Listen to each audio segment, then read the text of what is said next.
The WHO Director General has said we are running out of words to describe the horror in Gaza. How concerned are you, sir, by the civilian cost of Israel's expanding military operation now?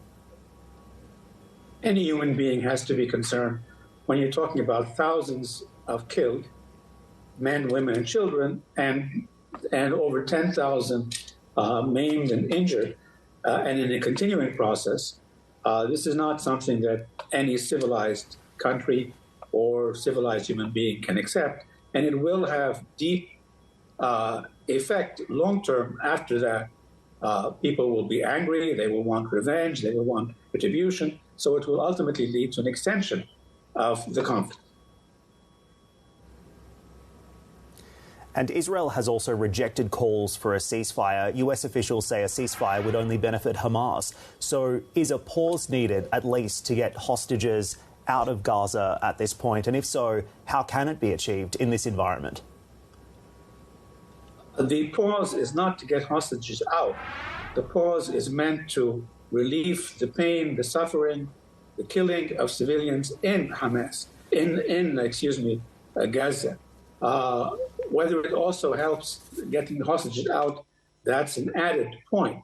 But the real objective of the pause is to remove what you have on your screen here, the devastation of Gaza and the killing of the indiscriminate killing of civilians. And it's quite clear at this point that Benjamin Netanyahu, Israel's prime minister, doesn't necessarily have an end game for this conflict. And at the same time, there is an ongoing conversation in the region now about what the future of the Palestinians is going to look like. So is there a regional solution on day one when this war ends, inshallah, soon? Yes, of course there is, and the end game is quite clear. We have a crisis, so you need to deal with crisis management, which is the humanitarian ceasefire and ultimately stopping the violence, including exchange of hostages or release of hostages. Secondly, you need to deal with the actual conflict, the problem. What is behind the problem? What's behind the problem is Israeli occupation of Arab territories, in this case, particularly Palestinian territories. So on the one hand, deal with the crisis. On the other hand, let's start a peace process or offer a solution which allows Arabs and Israelis, Palestinians and Israelis, to live in peace and security with each other. It can't be stand on one leg for very long. Easier said than done, though, Mr. Fahmy. So what does that solution look like to your mind? And what's Egypt's role in securing the future that you describe? If the choice is war and killing, you have to then take on the challenge and pursue peace. It's not as difficult as you assume if the political will is there. I've negotiated this for over 3 decades.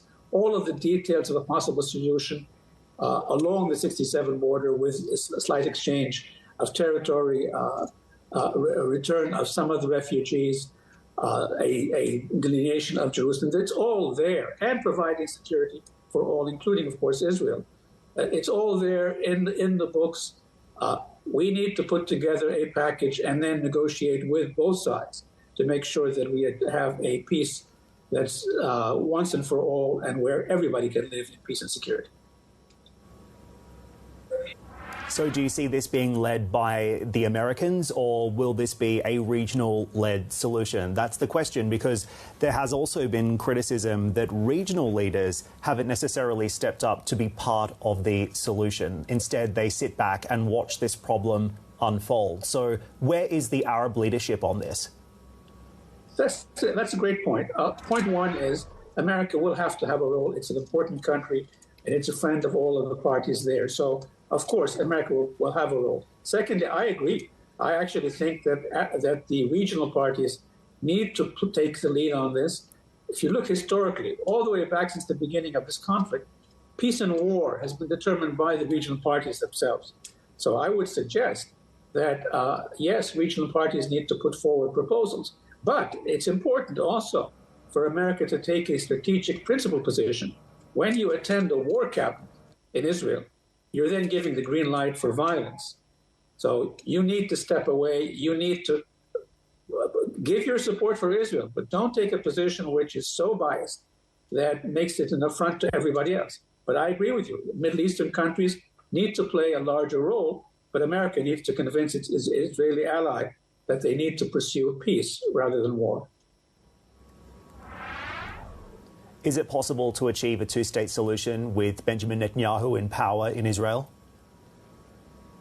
I doubt that very much, but that's something for the Israeli people to decide. It's not my role. A two-state solution is the only solution available.